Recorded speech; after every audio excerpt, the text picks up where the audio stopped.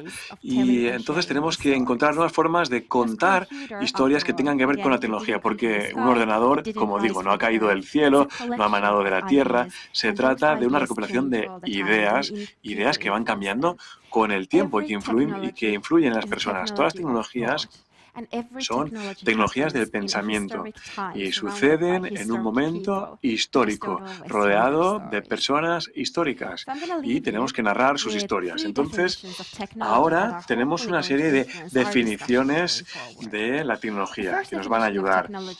La primera definición es del griego. No estamos hablando de blockchain, de ordenadores, sino de herramientas y técnicas que utiliza el ser humano para solucionar problemas. Pero no solo herramientas y técnicas, sino también las competencias que aportamos a la hora de solucionar problemas. Esto significa que para los griegos agricultura era tecnología, la democracia era tecnología. Por tanto, tenía una visión más amplia de la tecnología, más allá de las pantallas, los smartphones. Pero la segunda definición viene de José Ortega y Gasset, que define la tecnología como superficialidades. Dice que los animales son atécnicos porque están contentos con el momento presente, mientras que los seres humanos se imaginan el futuro y nuestras capacidades narrativas son enormes y eso que nos convierte, mejor dicho, en tecnológicos. Entonces tenemos los griegos que dicen que las tecnologías, bueno, aquí la clave es la colaboración para solucionar problemas, y luego Ortega y Gasset que dice que la clave de la tecnología es la narrativa, la capacidad de imaginar el futuro. Y luego la última definición, bueno, viene de una niña finlandesa de 9 años a quien le preguntaron que definiera qué era la tecnología, quién la utiliza y para qué se utilizaba.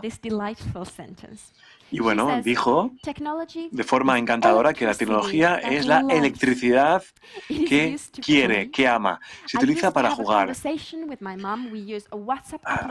Yo hablaba con mi mamá con una aplicación de WhatsApp y lo más importante,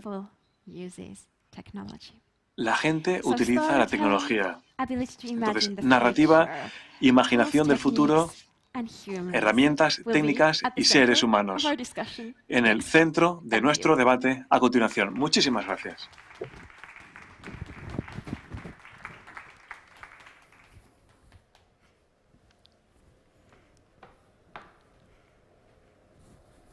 Hi, Linda. Hi. How are you? First of all. Hola, Linda, ¿qué tal? Para empezar. Bueno, pues he leído un estudio según el cual, bueno, había una serie de... Cuando el productor quiere saber si su película va bien, pues van al cine y miden cuánto isopreno hay en el aire y si la concentración es alta, pues va a ir muy bien, porque es lo que uno genera, el ser humano genera cuando está ilusionado. Y esto me encanta. Creo que hay mucha química en el aire, en el ambiente. Me ilusiona mucho estar aquí. ¿Y tú qué tal? Bueno, sí, pues muy bien. En primer lugar, es un enorme placer conocerte. He leído mucho sobre ti y eres una persona muy interesante. Muchísimas gracias por estar aquí. Y vamos a empezar con las preguntas. Quisiera saber cómo empezaste en el mundo de la tecnología ¿Eres autodidacta? ¿Cómo entraste en el mundo? Bueno, tengo dos historias. Primero, tiene que ver con un flechazo y un hombre mayor, y luego el otro tiene que ver con la frustración con los materiales didácticos. El primero, en 2001, Al Gore, vicepresidente de Estados Unidos a la sazón, y yo tenía 13 años, y bueno, tuve un flechazo con él. Y bueno, y las demás, si no hubieran querido a Al Gore o a Rafael Nadal, bueno, pues hubieran tenido una recuperación de imágenes, pero yo tenía Internet. No tenía Tumblr, no tenía Instagram, lo que tenía era el HTML, el CSS. Entonces, creé MyGore para celebrar mi pasión e ilusión por este señor. 10 años después, tuve la oportunidad de conocerle en un evento como este y le conté mi historia y me miró durante un rato y dijo, madre mía, ¿con quién me he topado? Y bueno, esto puede suceder, ¿no? Y ahora, como respuesta seria, no aprendí en la universidad, pero siempre me interesó la tecnología.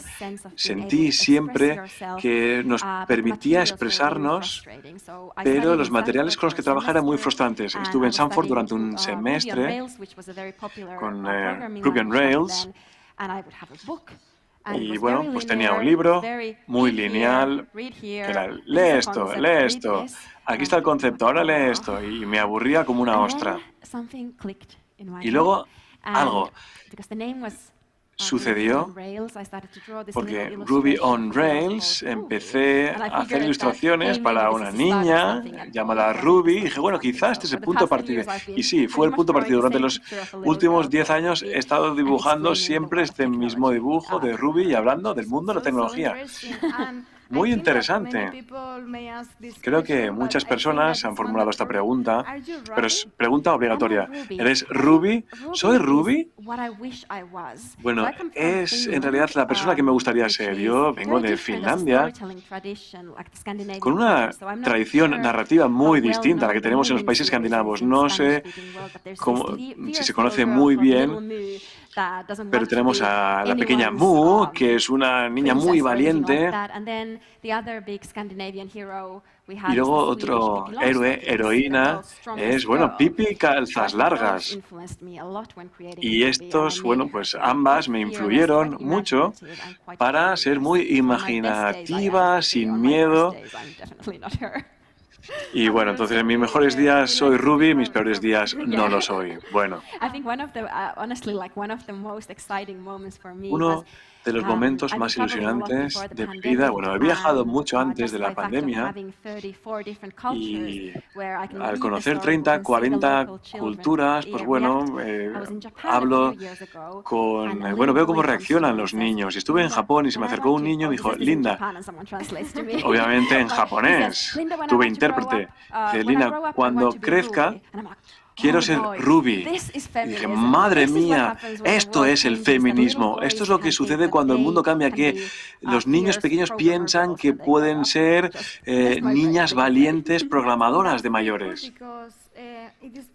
Increíble, porque se ve en la tecnología que siempre hay una brecha entre hombres y mujeres.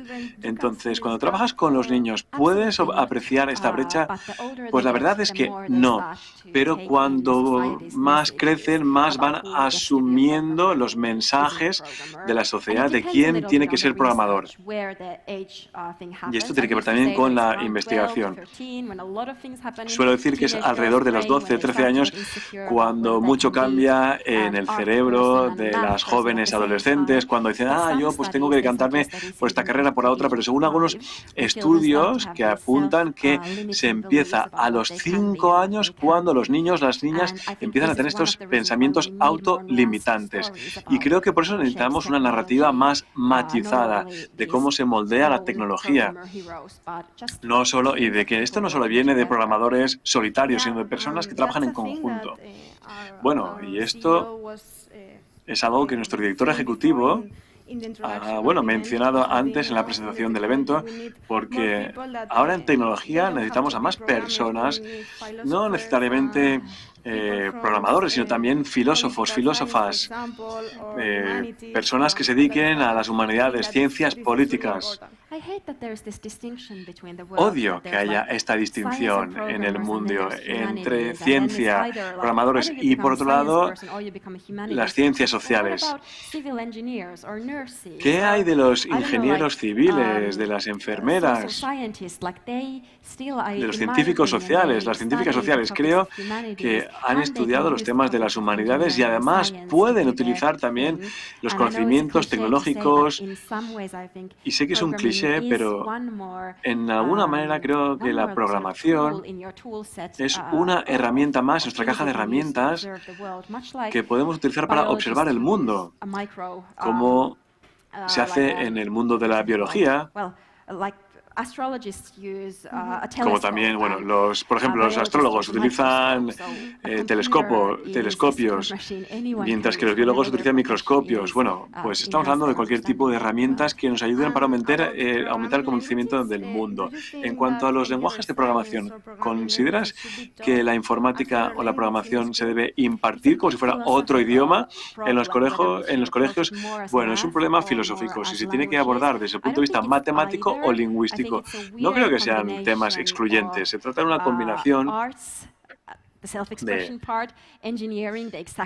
arte, ingeniería, en cuanto a capacidades de solución de problemas, luego matemáticas, que es una ciencia exacta, luego rigor y ya, por último, el cambio en la sociedad, porque la programación tiene una enorme repercusión en la sociedad y, bueno, creo que se tiene que ver como de forma interdisciplinar, de una disciplina totalmente nueva. Se trata de una disciplina en ciernes que, bueno, tiene muy pocos años, como mucho, 80 años, por ejemplo, depende cómo se calcule, y sí, se tiene que enseñar a los más jóvenes. Y ahora, hablando de este tipo de educación, hay países abanderados en la educación de informática.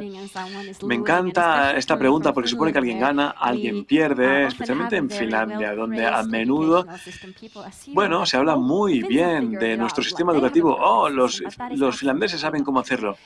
Pero nada más lejos de la realidad. Creo que las tecnologías nacen en un lugar y es algo que no pensamos. Cuando pensamos en Picasso, pensamos que tiene raíces españolas. Pensamos en su infancia, su juventud, pero creo que lo mismo vale para tecnología. Siempre tiene que ver con el lugar donde nace y durante muchos años solo hemos tenido la tecnología procedente de Silicon Valley, con la ideología californiana y luego siempre ha habido, gente que ha venido desde fuera, ¿no? Como Nokia, desde Finlandia y sin duda también España, con enormes empresas tecnológicas, pero creo que los países ganarán si se gana. Aunque creo que es un esfuerzo conjunto, ganarán quienes reconozcan qué tipo de ventajas nacionales pueden incorporar en su educación tecnológica. Por ejemplo, en Corea del Sur he visto sistemas educativos con ejemplos fantásticos de pura creatividad en enseñanza. También en Reino Unido me encanta la precisión de sus programas educativos, cómo introducen algunos de los héroes nacionales como Babbage y otros a edades tempranas. Y en Finlandia, algo que me gusta en nuestros estudios, programas de estudios, es que no se imparte como disciplina independiente, primaria, secundaria, sino de forma interdisciplinar en todas las asignaturas. Y bueno, así es como funcionamos. Eso es lo que se nos da muy bien. ¿Y cómo medimos la informática? Como algo complejo, un reto. Bueno, es algo contra lo que me gusta rebelarme. ¿Cómo medimos la educación? ¿Cómo medimos las capacidades de entender el código que leen las personas? Y si se tiene que evaluar la repercusión que esto tiene. Porque, bueno, yo vengo de un país donde el primer texto estandarizado fue en noveno, en mi caso, donde tenemos pocos deberes, nos centramos mucho en el juego y bueno, aquí en el público, bueno, la gente online seguro que le encanta estas ideas, pero hay también aquí cierto valor en medir lo que estamos haciendo. Y el reto con la educación es que los plazos son muy largos, no lo vamos a saber hasta que los niños ya sean muy mayores. No sabremos si lo hemos hecho bien a largo plazo. Se trata de mediciones, sistemas de medición de impacto a corto plazo. Esto es importante y es una pregunta que cabe formularse. What core skills must teacher have to teach computer ¿Y cuáles science? son las Because at the destrezas end, teachers claves are the key que role enseñar in order in the informática? Porque regarding the parece que education son of the children. fundamentales So, what para skills? la formación del niño. ¿Qué tipo de competencias? ¿Qué competencias deberían tener los docentes? Pues las mismas que los alumnos. La curiosidad, la falta de miedo y también en lo que se refiere a la tecnología, pues el asombro. No tienen por qué saber todas las respuestas ni pueden predecir los problemas a los que se van a enfrentar los alumnos, pero esa curiosidad, ese asombro. Y en muchos currículos de informática y de codificación falta, digamos, la historia, porque aquí está todo muy orientado al futuro y las nuevas tecnologías de vanguardia. Hay muy pocos que se preocupan por el pasado, pero esto ha tenido repercusión en nuestras decisiones y también es, digamos, un signo de la educación, ¿no? De entender este linaje del que venimos. Y yo creo que de los sistemas educativos se debería, digamos, aprovechar más la comprensión de la historia, la buena y la fea, porque en la historia de la tecnología hay guerras, bombas atómicas, hay una historia de que la humanidad hace algo fantástico como llevar al hombre a la luna, pero también cosas espantosas. Así que yo prestaría más atención a esto. Sí, porque al final los docentes pueden pensar que para enseñar tecnología tienen que ser hackers, no una persona ahí con su ordenador.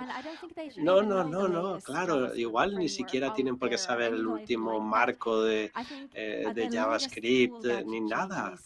Y lo más chulo que te va saliendo hace que a los 35 años uno se sienta viejuno, ¿no? Porque va saliendo algo nuevo cada 2x3, pero los lenguajes de programación van cambiando, pero en su esencia no se modifican tanto. Si atendemos al progreso en el hardware, sí que puedes conseguir a 300 transistores y gestionarlos con algo muy pequeño y ser capaces de transmitir a una enorme velocidad, y parece que toda la tecnología nos permite avanzar muchísimo, pero en el lenguaje de programación sí se utiliza para comunicarse las máquinas, pero también entre las personas y programadores y equipos. Esto se traduce en que las ideas esenciales cambian más despacio que todos los chismes y dispositivos, y por eso creo que la informática debe enseñarse en las escuelas. Son habilidades, porque Alan Turing, John von Neumann tenían ideas en los 50, en los 40, todavía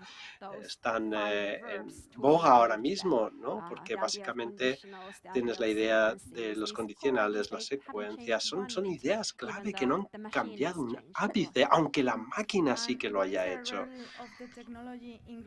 ¿Y qué función desempeña la tecnología en nuestro crecimiento y en cómo nos relacionamos con el mundo? ¿Cómo nos relacionamos con el mundo cuando creces con la tecnología?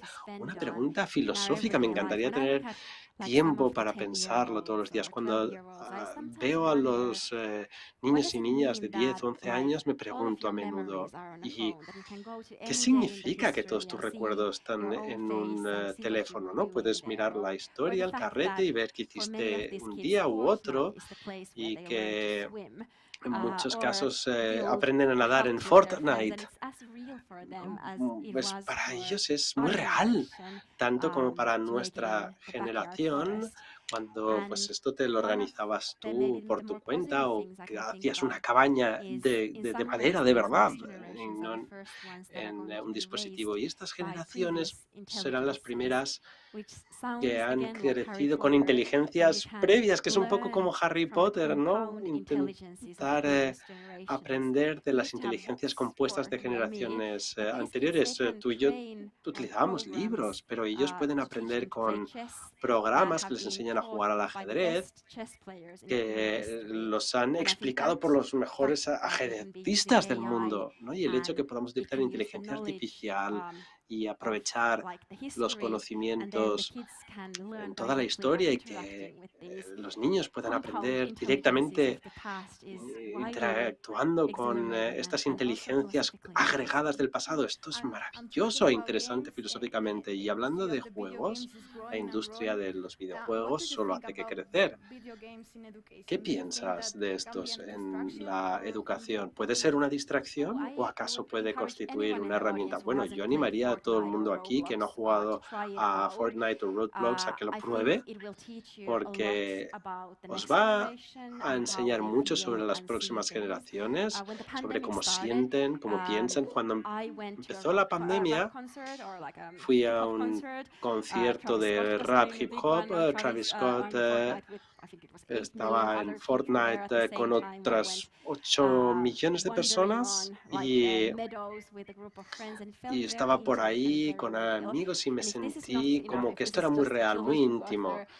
Y bueno, pensaréis que soy una escritora de cuentos infantiles, pero aprender el mundo de los juegos es importante porque se habla del metaverso en Facebook como la nueva frontera digital y claramente el metaverso es una palabra importante. Cada vez vamos a escuchar más cómo interactuamos en el mundo pospandémico y tenemos que conseguir que esto despierte nuestro interés y que no sean solamente las grandes empresas las que decidan el futuro que vamos a tener, sino que lo debemos hacer todos y todos poder influir en el mundo o los mundos virtuales. Así que creo en los juegos y los videojuegos, pero bueno, también creo en también hacerte tu cabañita en el árbol, en el patio o en un bosque, ¿no? Con madera de verdad. En mi caso, veo que los niños tienen más facilidad con la tecnología que yo, que soy ingeniera informática. ¿Crees que los niños que han encontrado la tecnología más fácil que los adultos tienen más ventaja? No. Creo que esto es un sesgo, porque no recordamos el tiempo de que disponíamos de niños, cuántas veces probábamos una cosa y otra hasta tener éxito.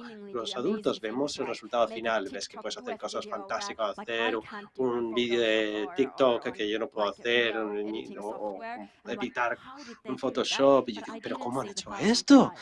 Pero no vi las 1000 veces que lo han intentado hasta llegar ahí. Luego recordaba, ¿cuántas veces intenté yo grabar algo en un VHS? Pues fueron unas cuantas veces, así que creo que esto es un sesgo que tenemos como adultos, pensar que los niños son más rápidos aprendiendo tecnología, sino que hay una perseverancia, una persistencia, y esa es la clave.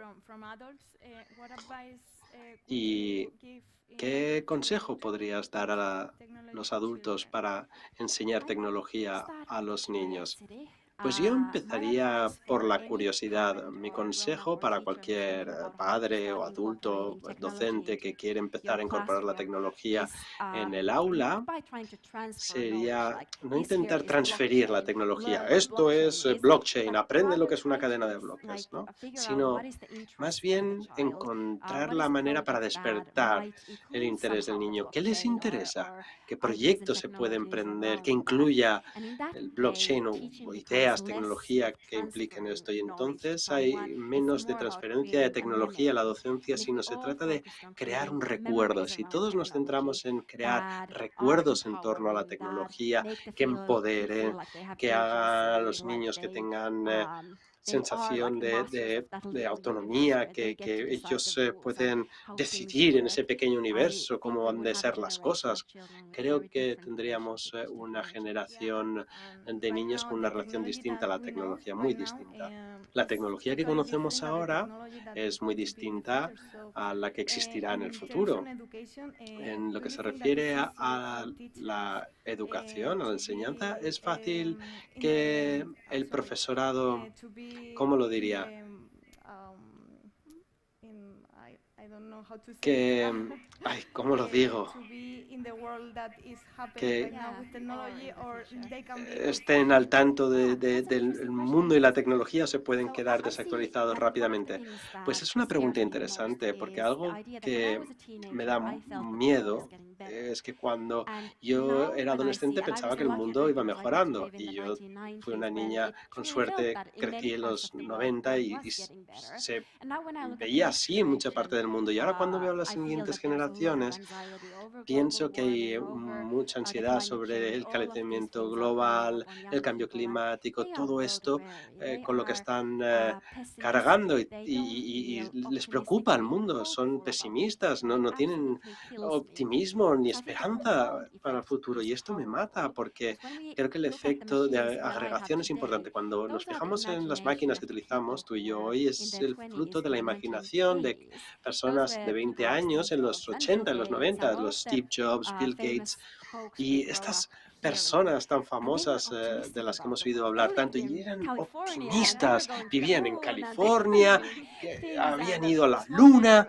y bueno, y otros estaban ahí fumando, tomando con LSD y no sé qué, pero su relación con la tecnología era distinta, y yo creo que por eso a esta generación también hay que darles una relación con la tecnología, sin optimista, llena de esperanza, porque cuando estos niños tengan 30 años estarán en tecnológicas y los necesitemos, que tengan estos recuerdos de la infancia, donde recuerden esta idea de esperanza. Por eso tenemos prisa, por eso son tan importantes los docentes, porque no solamente enseñan a los niños de hoy, sino que enseñan para los próximos 20, 30 años y más allá.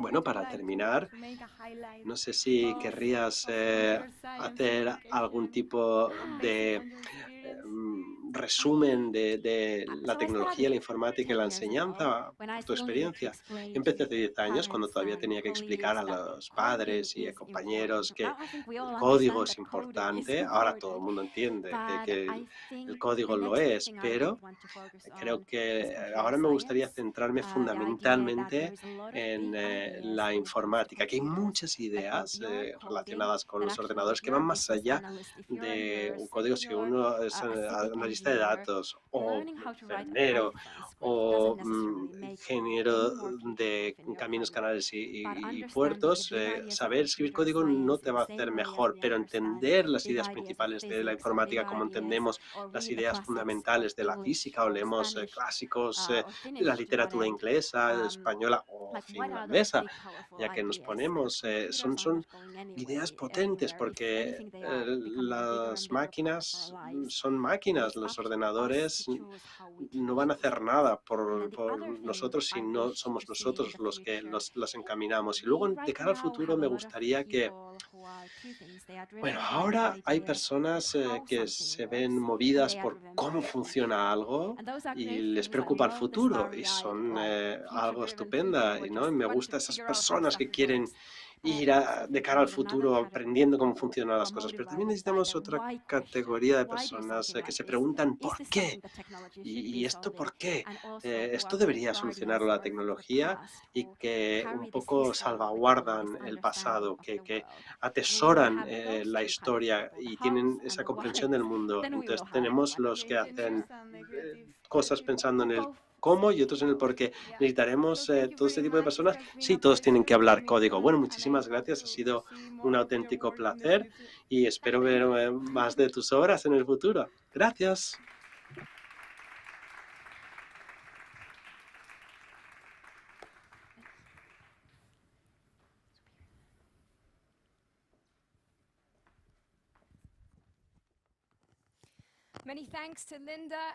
Muchas gracias, Linda y Teresa. Claro que programar puede ser muy divertido, además de un nuevo lenguaje necesario para que los niños y niñas hablen sobre el mundo y participen en la construcción de su futuro.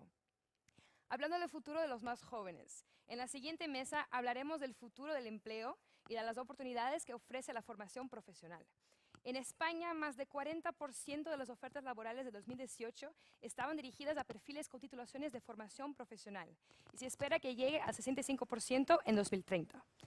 En nuestra próxima mesa hablaremos del informe que recoge estos datos y que lleva por título Los desafíos para el futuro de la formación profesional en España. Ha sido elaborado por Cotec, Fundación Dualiza CaixaBank y Fundación Telefónica, y podremos conocerlo en profundidad de la mano de las personas que lo han desarrollado. Pero antes escucharemos a César Alierta, presidente de Fundación Telefónica.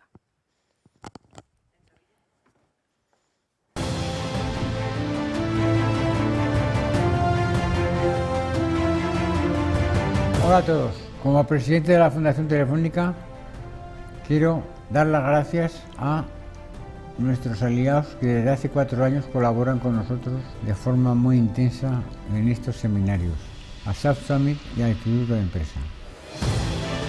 En la próxima sesión vamos a hablar de formación profesional, uno de los entornos educativos que van a jugar un papel más relevante en el futuro del sistema productivo y por tanto en la recuperación económica de nuestro país, de la Unión Europea y de todos los países. Y por lo tanto comprenderéis que estamos muy interesados en escuchar lo que se hable en la próxima sesión y en todo lo que mejore la formación profesional digital, que es clave para el desarrollo de los países. Muchas gracias.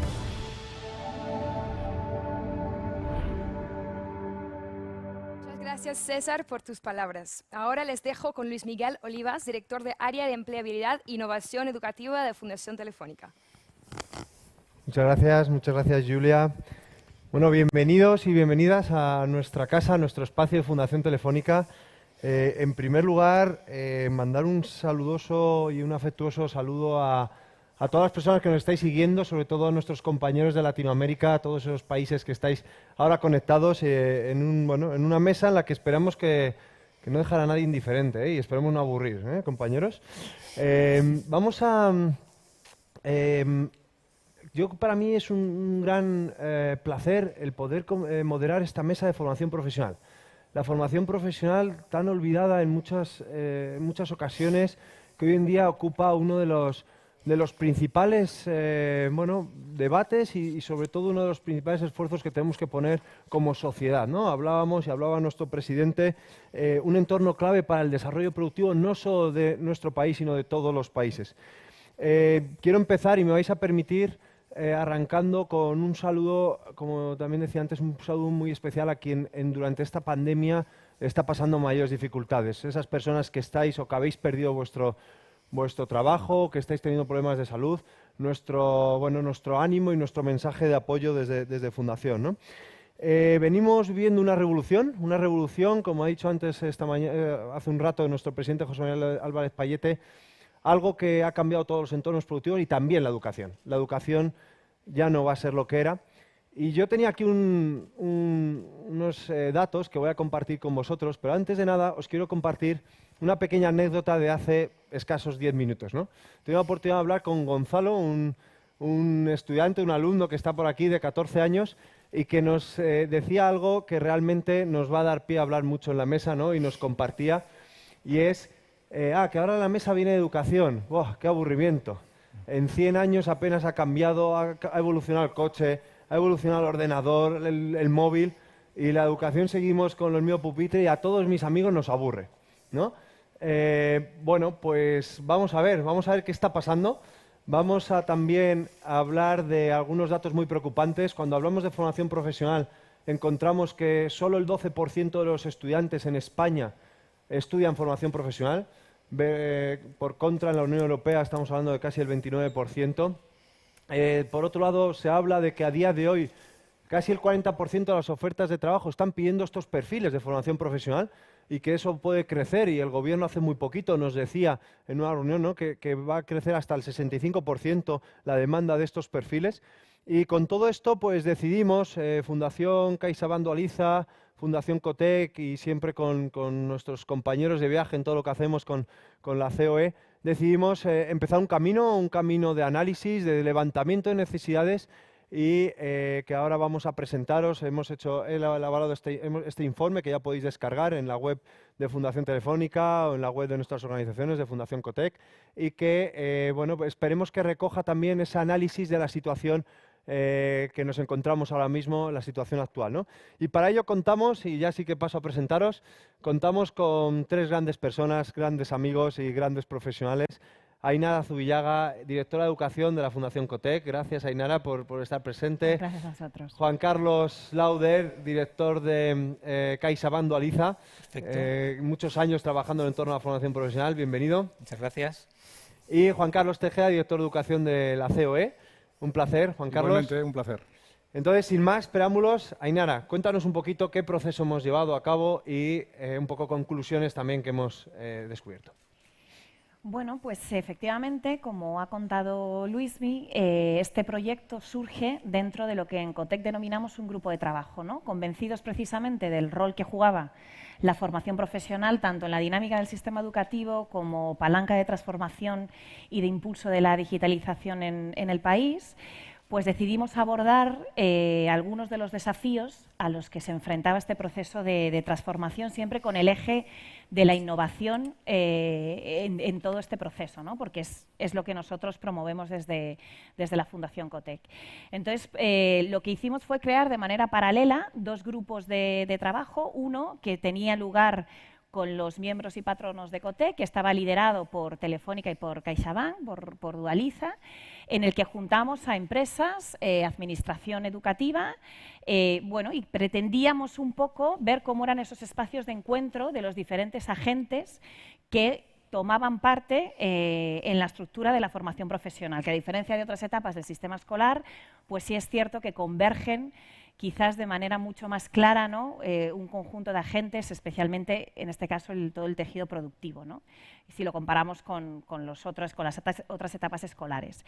Y por otro lado, de manera paralela, y también esto llevado por un gran aliado que hemos tenido, que es un gran aliado tanto de Fundación Telefónica como de Cotec, Escuela 21, estaba teniendo lugar un grupo de 25 profesores de formación profesional que estaban trabajando en propuestas específicas para los centros, muy centrado en lo que era su actualización de competencias profesionales, la renovación del currículum y bueno, el desarrollo de su carrera profesional, ¿no? Que esto también lo vamos a ver que es uno de los puntos que sale en el informe, ¿no? Entonces, de todo este proceso que tuvo lugar a través también de una modalidad, ¿no? De laboratorios de innovación donde nos juntábamos todos, nos dividíamos en grupos de trabajo, era un trabajo colaborativo que hacíamos siempre a través de manera virtual, pero bueno, compartiendo, ¿no? Y construyendo de manera conjunta, pues salió este documento que yo ahora les presento, ¿no? Y que se resume en esta infografía que tengo aquí a mi espalda de 12 propuestas de desafíos para el futuro de la formación profesional en España, ¿no? Yo no voy a entrar a profundizar en las 12 propuestas, ¿no? Pero sí me gustaría que vieran que recoge recomendaciones para los 4 grandes grupos, por decirlo así, que están implicados en la construcción del sistema de formación profesional, ¿no? Por un lado, la administración educativa, ¿no? La necesidad un poco de articular una mezcla de políticas educativas, sí, pero en el caso de formación profesional también políticas de empleo, laborales y políticas sociales. El tema de la digitalización, que ha sido una constante en todos los grupos, ¿no? Como eje transversal a todas las recomendaciones. Y la necesidad también de tener espacios propios, ¿no? Vinculados con la idiosincrasia un poco de la formación profesional como etapa del sistema educativo, pero que tiene sus diferencias con las otras etapas escolares, ¿no? Luego había un bloque de recomendaciones para las empresas. Aquí pusimos un énfasis en las pymes, que yo creo que luego va a salir el tema, ¿no? Porque digamos que tienen más dificultades que la gran empresa, ¿no? Para poder entrar en esta dinámica. Y, sin embargo, representar un porcentaje del tejido productivo enorme en nuestro país. La posibilidad de cómo crear espacios de diálogo con todos los agentes, pero no sentarnos a hablar y ya está, sino organizarlos, sistematizarlos, cómo recoger esta información y cómo al final ponerla al servicio, ¿no?, de una propuesta que tenga calado, ¿no? Y luego, pues, la gran participación de la empresa en el sistema educativo en formación profesional viene a través de la formación dual, ¿no? Pues abordar esto, ¿no?, cómo profundizar en esta capacidad de la empresa no solamente para ser escenario de un trabajo, sino también escenario formativo, ¿no? El otro bloque era el profesorado, ¿no? Y aquí nosotros debatíamos dentro del grupo, pero nos alimentábamos también del feedback que daba el grupo de docentes, ¿no? Ellos también demandaban nuevas competencias, no solamente para el profesor, sino también para los alumnos, que a veces los dejamos fuera de las ecuaciones, o sea que muchas veces son el centro y el foco de todo lo que hacemos, pero no contamos con ellos cuando decidimos qué tenemos que hacer, también lo digo. El tema de la flexibilidad curricular, es decir, en qué medida la formación profesional, seguramente más que ninguna otra etapa del sistema educativo, necesita un marco normativo muy ágil que permita dar una respuesta con nuevos títulos, con nuevos formatos formativos, a una rapidez de un mercado laboral que cada vez es más veloz y que entra en choque con una administración educativa que es lenta, por definición, digámoslo así. Y por último, esa coordinación entre el tutor de prácticas y el tutor académico, ¿no?, que no termina de estar bien encajada, ¿no? Y el último bloque de recomendaciones era para lo que hemos llamado otros agentes, ¿no? Y aquí había un hueco específico para la orientación profesional, el valor que tiene como palanca de impulso de la formación profesional, la relación de la ESP con la universidad. Sé que las nuevas leyes que están en puerta, tanto la de la universidad como la de la formación profesional, aborda esto, estrategias y líneas de actuación para relacionar dos mundos que están más cerca de lo que creen, pero que tradicionalmente se han dado la espalda, ¿no? Y aquí también hago una llamada a la universidad que, aunque a veces le cueste reconocerlo, los ciclos superiores también son estudios terciarios, exactamente igual que la universidad. Y el último elemento es la imagen, cómo comunicamos públicamente lo que es la formación profesional, ¿no? Porque es cierto que creo que tenemos una imagen antigua de la formación profesional, vinculada a profesiones muy industriales, muy de fábrica, que esa es la imagen que se transmite, muy alejada de ese proceso de digitalización que se quiere impulsar a través de esta etapa, ¿no?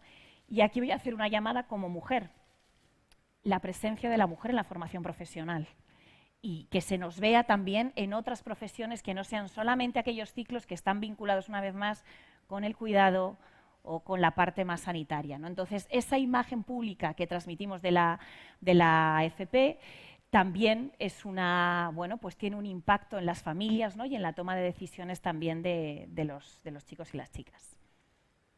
Muchas gracias, Ainara. Y ahora todo esto lo vamos a meter en una coctelera. En 30 minutos vamos a intentar poner solución a todo, ¿verdad? Yo hay una cosa y quiero preguntar primero a Juan Carlos Lauder. Desde Fundación CaixaBank Dualiza lleváis muchísimos años trabajando en el tema de la formación profesional. Empezasteis también con toda la parte de la FP Dual. Yo quiero, y ha dicho Ainara dos cosas muy relevantes, ¿no? O sea, el alumno en el centro, que también lo decía nuestro presidente esta tarde, y la imagen que tiene la formación profesional. Directamente, una pregunta al grano. ¿Qué barreras tiene la formación profesional para no terminar de despegar? ¿Y qué le diríamos, ¿no?, al padre Gonzalo para que piense que el que estudia formación profesional no tenga un estereotipo social negativo versus al que estudia universidad, ¿no?, que es una cosa que pasa en la sociedad en general, ¿no? Bueno, la barrera clara es el desconocimiento, ¿no?, de lo que es la formación profesional. Una imagen sesgada, muy vinculada a estereotipos del pasado, ¿no? Cuando pensamos en formación profesional siempre nos viene a la cabeza pues la persona con el mono azul y llena de grasa. Y ahora el profesional que sale de los ciclos de formación profesional pues es más una persona con una bata blanca y una tablet, ¿no? Entonces, yo creo que esa imagen hay que cambiarla, hay que dar a conocer eso y hay que dar a conocer la potencialidad de la formación profesional.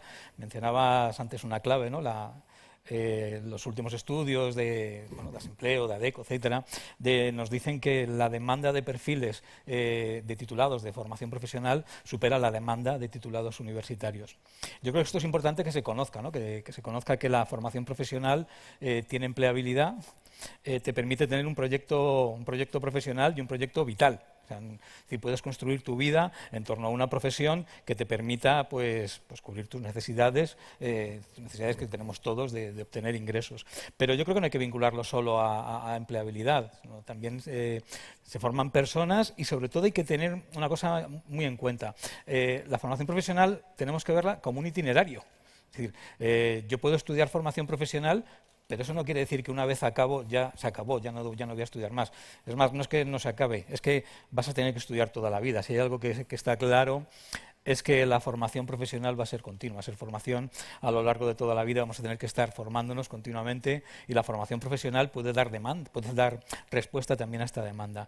Pero es eso, la formación profesional es un itinerario para alcanzar unas metas donde yo también puedo terminar en la universidad, lo decías tú, Ainara, ¿no? Tenemos que ver cómo se tienden esos puentes entre la formación profesional y la universidad y a la inversa también. Porque hay gente que estudia un grado universitario, pero se da cuenta que luego lo que quiere hacer es algo que sea más práctico, algo que sea más cercano a tocar, ¿no? Y a lo mejor terminan en la formación profesional. Estamos viendo mucha gente que recorre ese itinerario a la inversa, ¿no? Entonces, yo creo que es muy importante eso, conocer los datos de empleabilidad que te permite hacer un proyecto vital y que es un itinerario.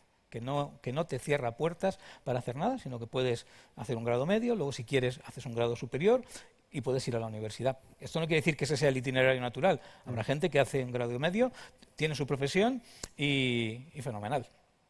Pero que tiene posibilidades. Hay distintas ramas, distintos itinerarios que puedes seguir.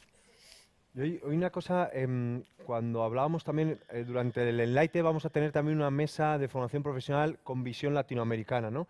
Y una de las cosas que pasaban, para muchos que nos estéis escuchando desde allí, nos decían cuando preparábamos esa mesa y hablábamos con los diferentes ponentes, que vais a ver en breve estos días, nos comentaban que al final son patrones muy similares, ¿no? Que no depende tanto del entorno. Pero aquí en España, concretamente, bueno, pues en uno de esos bloques, en el periodo de los bloques, por meternos de lleno ya en el informe, en el bloque de las administraciones, pues se habla de digitalización, se habla de que las administraciones tienen que poner de su lado y, bueno, nosotros aplaudimos también la iniciativa del Ministerio de Educación y Formación Profesional del plan de modernización de la FP que están intentando sacar adelante, ¿no? Y es un plan en el que, te quiero preguntar directamente, Juan Carlos, es un plan en el que recoge mucho de lo que previo incluso al plan detectaron los docentes que participaron, como explicaba Ainara, y te quiero preguntar a ti, ¿cuál deberían ser las prioridades o cuál debe ser el foco prioritario que desde las administraciones, desde el gobierno en concreto, el gobierno de España, deberían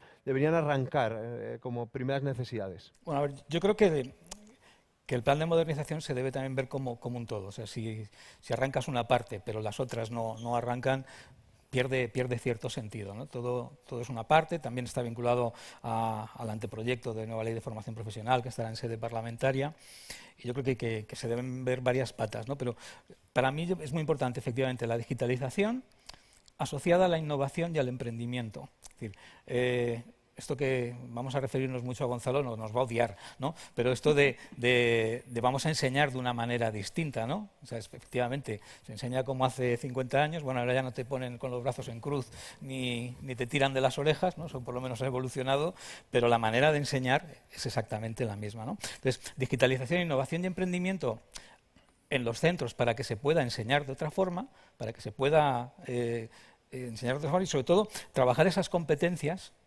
que no son conocimientos técnicos vinculadas a la profesión o al ciclo formativo concreto, sino que son transversales y que van a ser para toda la vida, ¿no? Ese pensamiento crítico, ese trabajo en equipo, esa capacidad de adaptación necesaria en un entorno donde vas a vivir un entorno de aprendizaje a lo largo de toda la vida. Y es necesario que se hagan los centros con los profesores, pero que los profesores también enseñen a los alumnos a ser motores de la innovación y el emprendimiento cuando salgan titulados. Y cuando hablamos de innovación y emprendimiento, muchas veces pensamos en que trabajen como autónomos, no necesariamente. Tú en una empresa también tienes que ser innovador y también tienes que emprender si quieres que tu empresa funcione y si quieres tener una carrera profesional. Por nuestro bien. ¿No? Por el bien de cada uno, si te quedas parado, pues tu carrera profesional se va a ver bastante limitada. Y lógicamente todo esto debe ir acompañado de los correspondientes recursos para que se pueda hacer en todos los centros y que la igualdad de oportunidades sea real. Pues hablando de recursos y antes de empezar a hablar del bloque empresas, que para eso está también la COE, yo quiero preguntarle a Juan Carlos Tejeda directamente, estáis desde la COE acompañando a los gobiernos y a las comunidades autónomas en esa canalización de todos estos fondos que se dice que van a llegar y no terminan de llegar. ¿Cómo estamos? ¿Qué está pasando? ¿Vamos a ser capaces en España de canalizar esos fondos y los recursos? Bueno, Luis, lo primero es agradecer la invitación a la COE para estar aquí, la Confederación de Organizaciones Empresariales de España. Yo estoy sorprendido por todo el montaje tremendo que es el enlightED. Yo nunca había estado, yo estoy sobrecogido. Este es increíble, el impacto. Qué bien lo hacéis, felicidades. Y tercero, decir que la pregunta que me haces es difícil.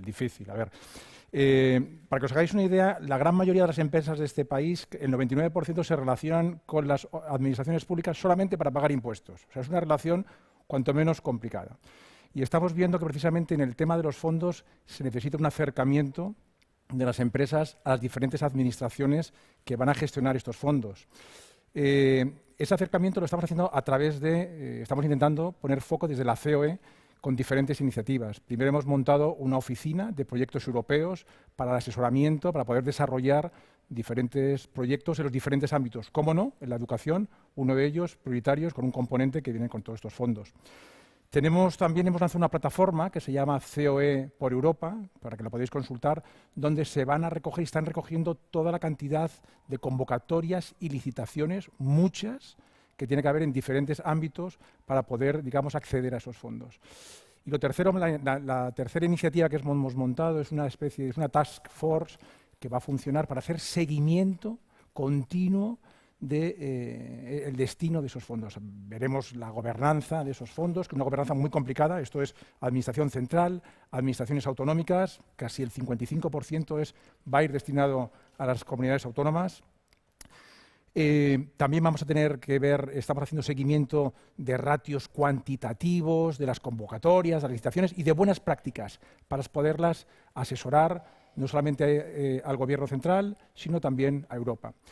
A partir de ahí, la opinión, ¿cómo va todo esto? Bueno, pues ¿cómo va? Nosotros vemos que hay cierto cuello de botella en la relación que existe interadministración entre la administración central y las administraciones autonómicas.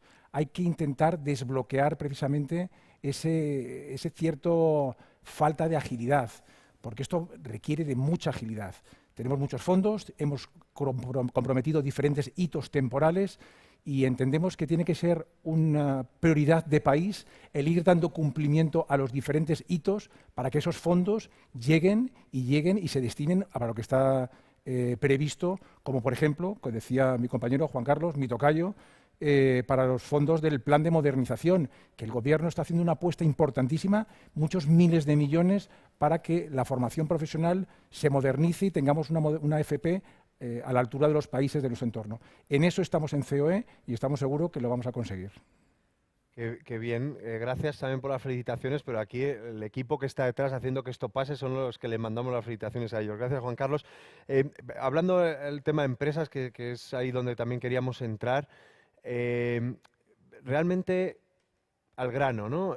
Yo sé que a lo mejor en las respuestas eres muy políticamente correcto, pero tú eres el que más conoces el tejido empresarial ahora mismo de los que estamos en la mesa. ¿Estamos las empresas preparadas para no hablar de que contratamos a titulaciones universitarias y apostamos por los perfiles de formación profesional? O también, en otra línea, una doble pregunta. Las pymes, que se hablaba antes como uno de los entornos claves, ¿no?, del motor económico de nuestro país, ¿están preparadas para buscar a estos perfiles o contratar a estos perfiles de FP? Bueno, yo voy a intentar ser todo lo correcto que la marca ¿Están las empresas preparadas? No les queda más remedio que estarlo. Es decir, esa titulitis que hemos tenido va cambiando. Ya han salido los datos. Hoy por hoy, los informes, hay un informe de CDFOP, que es el organismo de la formación profesional europeo, que nos dice que en España, dentro de 3/4 de hora, es decir, en el año 2025, aproximadamente el 49%, el 50% de los puestos de trabajo requeridos por las empresas tiene que ser una cualificación media, que corresponde precisamente a nuestra formación profesional. 37% va a ser de una cualificación superior y muy poquita de cualificación baja, es decir, jóvenes de este país, si no tenéis cualificación lo vais a tener muy difícil para insertaros laboralmente en los próximos años por la digitalización, nuevos procedimientos, etcétera, etcétera. Por lo tanto, ante tu pregunta, es decir, ¿están las empresas preparadas para esta formación profesional? ya estamos viendo que sí. De hecho, los datos de inserción laboral que nos ofrece el Observatorio del Servicio Público de Empleo nos dice ya que el año pasado, el año 2020, se contrataron frente a 2.100.000 egresados universitarios, 3.300.000 titulados de FP, el 55% más. Ya es una realidad. Ya hoy por hoy la formación profesional tiene mayor empleabilidad que los títulos universitarios. A partir de ahí estamos viendo también una mayor, digamos, matriculación de los jóvenes, que se matriculan mucho más en FP que en el propio bachillerato. Todavía la universidad nos va ganando, yo me siento muy FP a la FP, pero nos vamos acercando poco a poco. Por lo tanto, ya esto es una realidad que está aquí. En cuanto a las pymes, hombre, las pymes lógicamente les cuesta. Las pymes no tienen presupuestos de formación, no tienen tanto conocimiento con el mundo de la formación, no tienen departamentos de formación. Sus perfiles profesionales que están demandando al mundo laboral también vienen a ser muy similares. Ese es el gran reto que tenemos que hacer entre todos, hacer que se acerquen al mundo de la formación profesional. Ahí hay un gran reto, que es la formación profesional dual, por ejemplo, que la nueva ley que se está sustanciando, como lo ha dicho Inara ahora en el Congreso, hace una apuesta importante, le dedica 20 artículos muy importantes. Ahí incorpora novedades para que la pyme utilice la formación profesional dual. Esperemos, va a ser difícil, no te puedo decir lo contrario, pero entre todos seguramente conseguiremos que la formación profesional dual o la AFP se acerque a la pyme y los autónomos a la formación profesional. Yo antes de meternos en el bloque del profesorado, que te iba a preguntar, Ainara, por ese bloque, me gustaría que pudiéramos, no sé si queréis complementar algo un poco de esta visión que también nos ha compartido Juan Carlos, de este bloque de empresa, políticamente correcto o no, o si queréis directamente apagamos la cámara y hablamos al padre de Gonzalo, pero... Bueno, yo creo que las empresas, ese cambio se está produciendo, pero en muchos casos se sigue pensando en me voy al perfil más alto, me voy al perfil universitario, cuando para el trabajo que se va a desempeñar las competencias serían más acordes a un perfil titulado en formación profesional. Muchas veces también esto es en parte es desconocimiento por parte de las personas de recursos humanos de las posibilidades que ofrece la FP. O sea, muchas veces no saben a lo mejor que hay un título de FP que puede cubrir perfectamente esa necesidad y que además está mucho más adaptado que si traes un titulado universitario. En informática pasa, bueno, muchas veces, ¿cuántas veces hemos oído esto de yo lo que necesito es muchos programadores?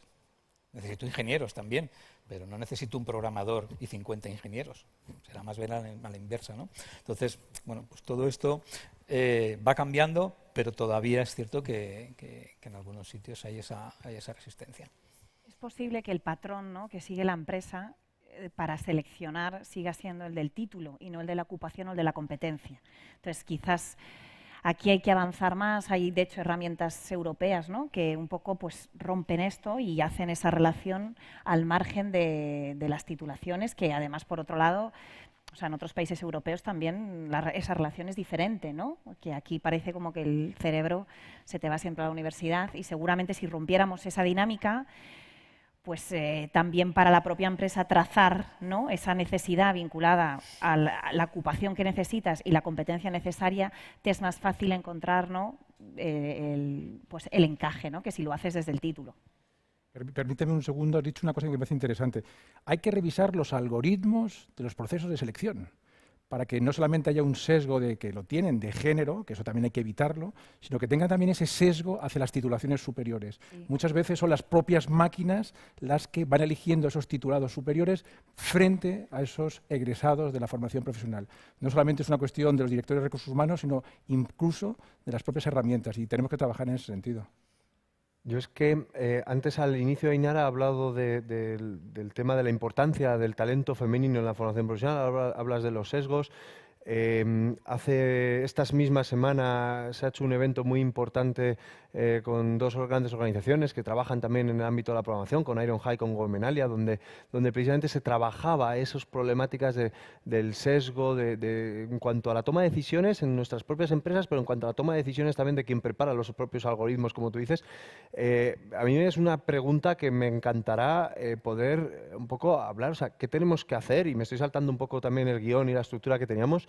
¿Qué tenemos que hacer? ¿Cuál es nuestra responsabilidad también para despertar esas vocaciones científico-tecnológicas en las niñas o en las mujeres? Que se acerquen más al entorno de la formación profesional, se acerquen más a la tecnología y probablemente se acerquen más a puestos directivos de grandes compañías sin tener que forzar cuotas, ¿no? O sea, ¿qué hay que hacer, ¿no? Ainara, esta va para ti. Bueno, yo aquí siempre digo que siempre el foco se pone en nosotras. Somos nosotras las que nos tenemos que acercar a la tecnología y no la tecnología la que se tiene que acercar a nosotras. Siempre nosotras tenemos que hacer el esfuerzo, ¿no? Entonces, para mí la clave es cambiar el discurso que está debajo de lo que es la tecnología. ¿Por qué para nosotros no es atractivo la tecnología?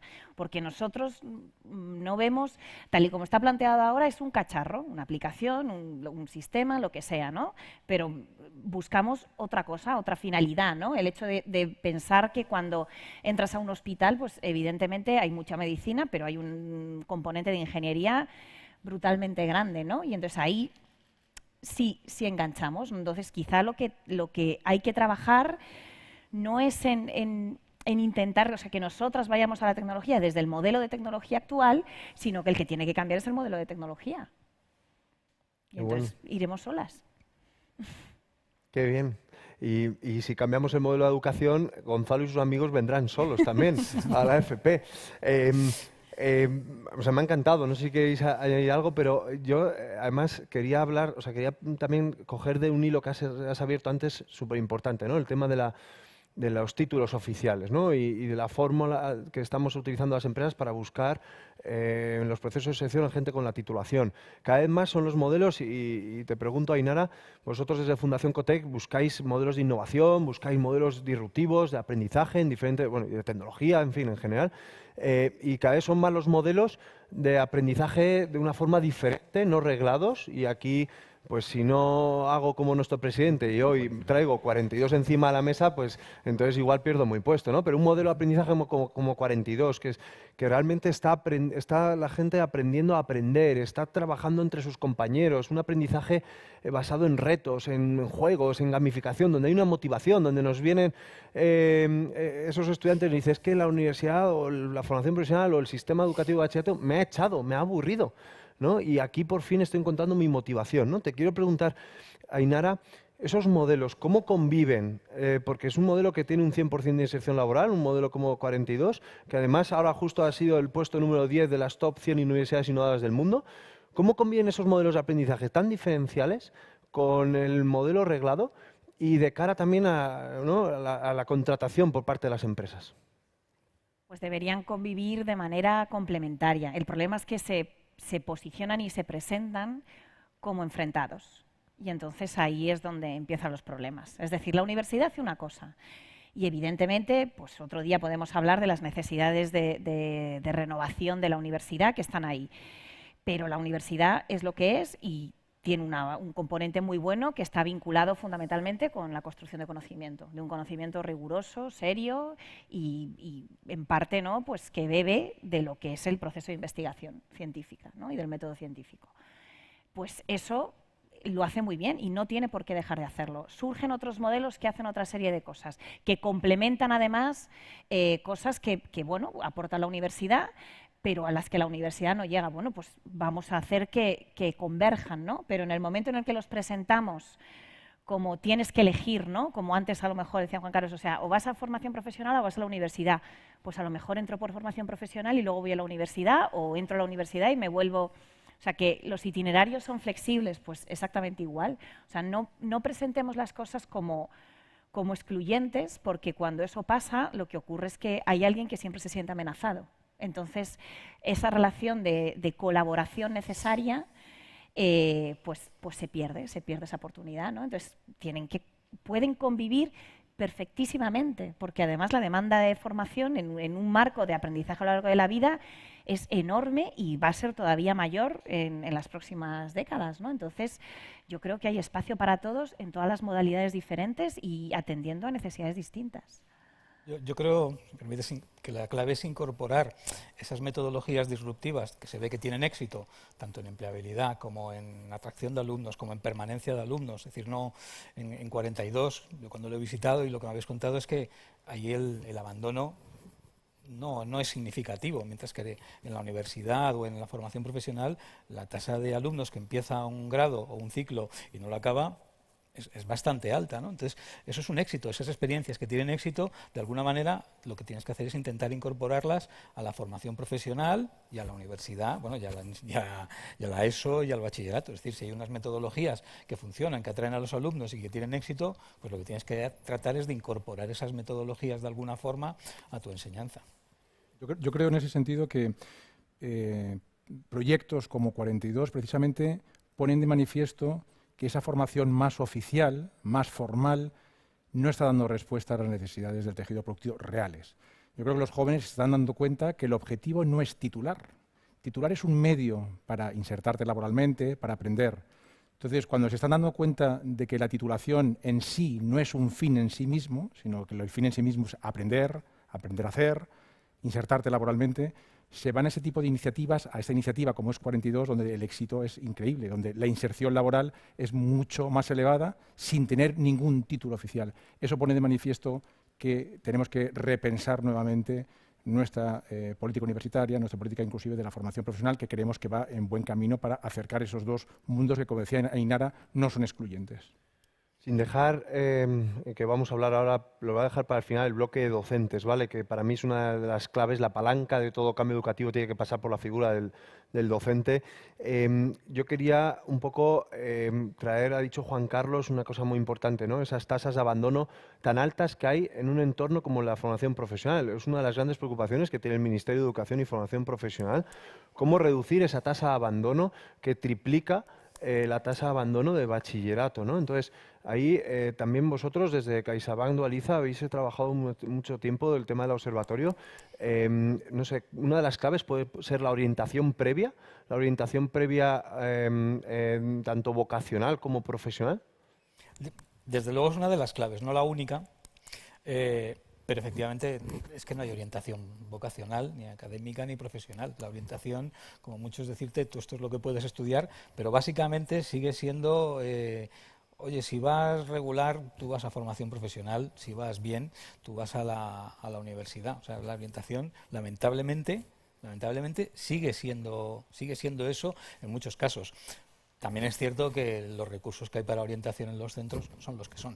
O sea, que también es cierto que difícilmente van a poder asesorar. Creo que este es una pata que tiene mucha presencia en la nueva ley de formación profesional.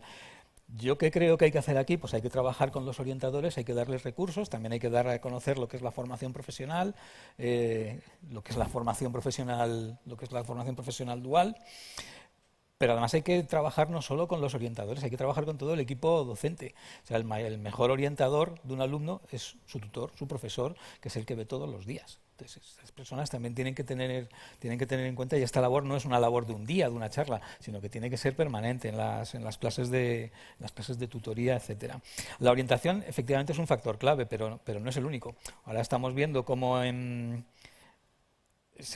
estamos un poco muriendo de éxito, ¿no? Las peticiones de matriculación en grado medio en muchos sitios no se han visto satisfechas. ¿Qué ocurre? Pues que muchos alumnos pues han ido a su segunda, tercera o cuarta opción.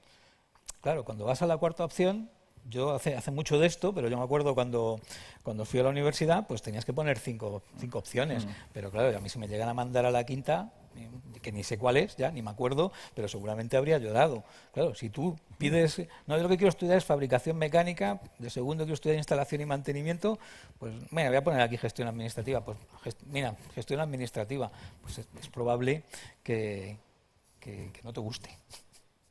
Entramos en los últimos 5 minutos más o menos de mesa, estamos llegando al final, ¿no? Y como decía, está todo el bloque de los docentes, ¿no? Ya se ha hablado aquí algunas cosas, pero Ainara, vosotros publicasteis además en pleno confinamiento un informe que decía claramente que había una falta de competencias digitales en el profesorado, ¿no? en los docentes, ¿no?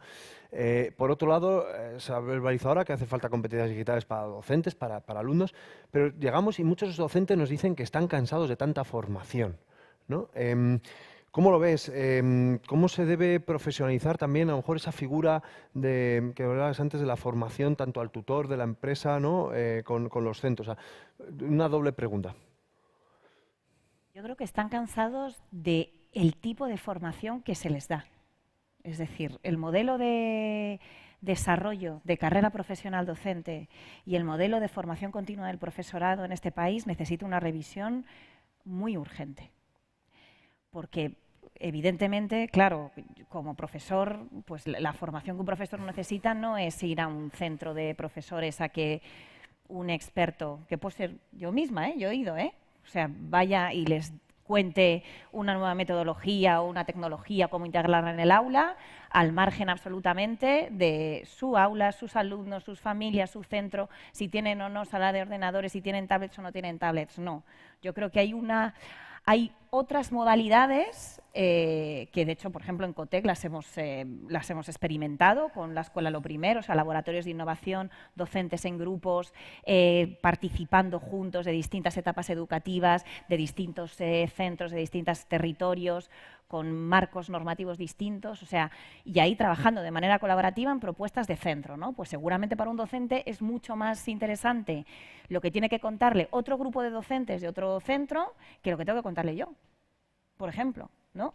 Y esto no está reconocido ni estructurado dentro del sistema. Y luego, evidentemente, también reciben una formación que no se ve integrada en un desarrollo de carrera profesional, por decirlo de alguna manera. Y esto, claro, pues hace que sientan muchas veces un sentimiento de cierto estancamiento, ¿no?, profesional. Y esto se necesita revisar. En el caso, encima, de la formación profesional, la situación puede ser incluso más compleja, porque, claro, es un profesorado que vive un poco con una pierna en cada tejido, el tejido educativo y el tejido productivo, ¿no? Y tampoco se termina de crear, ¿no?, iniciativas o sinergias que les permitan también pasar de esos dos mundos, ¿no?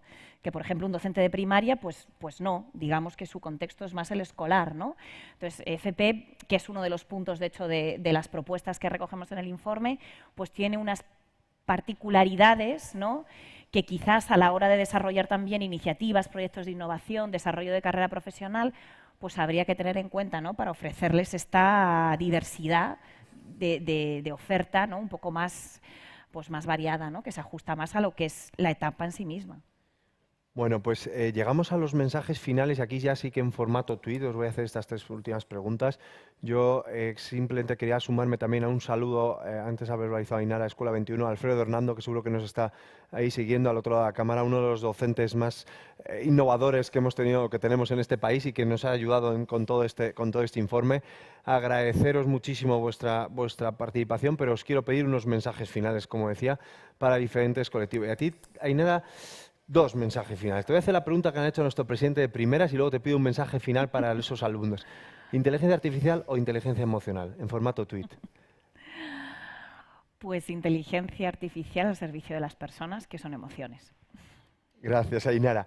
Juan Carlos Tejeda, a esas empresas que nos están escuchando, el mensaje final que les darías para que realmente apuesten de verdad por la contratación de esos perfiles.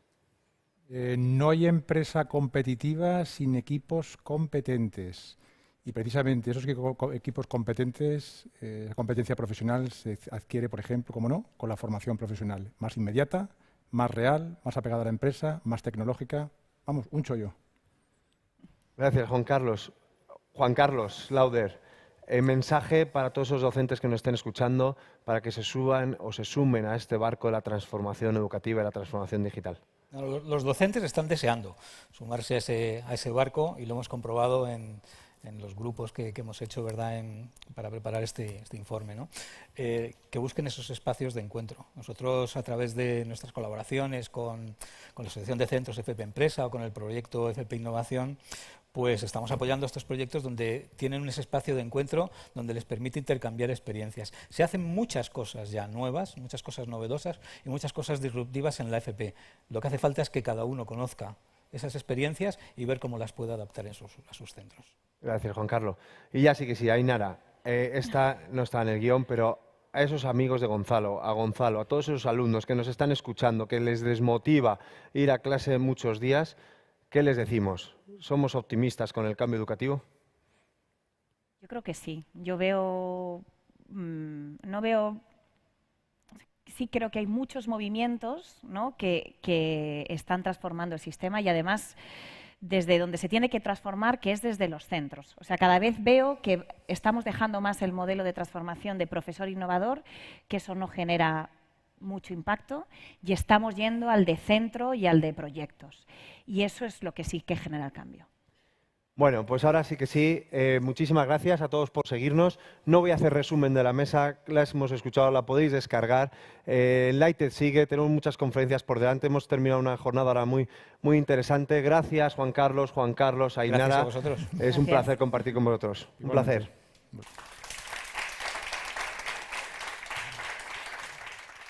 Muchas gracias a todos. Después de esta charla queda claro que la formación profesional está tomando un impulso imparable con una gran alternativa de formación reglada con una salida inminente al mercado laboral.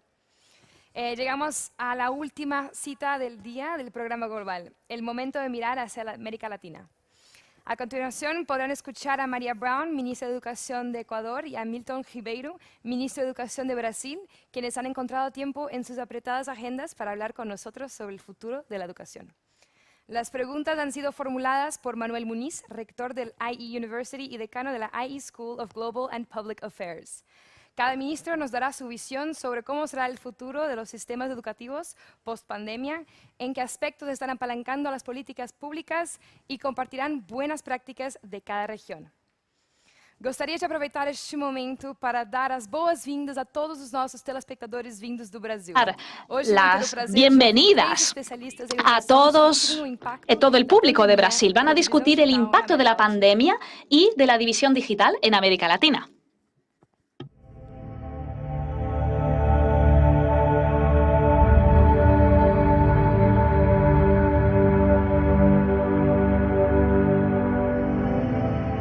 Creo que compartiremos todos una serie de impactos, algunos, yo diría la gran mayoría, negativos, pero también algunos otros positivos que la pandemia ha traído como lecciones aprendidas a la educación en el mundo y de los cuales tenemos que sacar provecho. En cuanto a los positivos, creo que en Ecuador hemos podido percibir, al igual que en otros lugares del mundo, un mayor vínculo de la familia y de la comunidad con la educación, el percibir un debate alrededor de la educación que ha cobrado muchísima relevancia, mucha más que antes de la pandemia, y que ha traído a las mesas de las casas, en un almuerzo, en una cena, las discusiones alrededor de cómo aprenden nuestros hijos, el uso de las tecnologías en la educación, cómo deberían utilizarse, la educación virtual versus la presencialidad, la importancia del rol del docente y la dificultad que amerita pues también y la pericia técnica que esto requiere.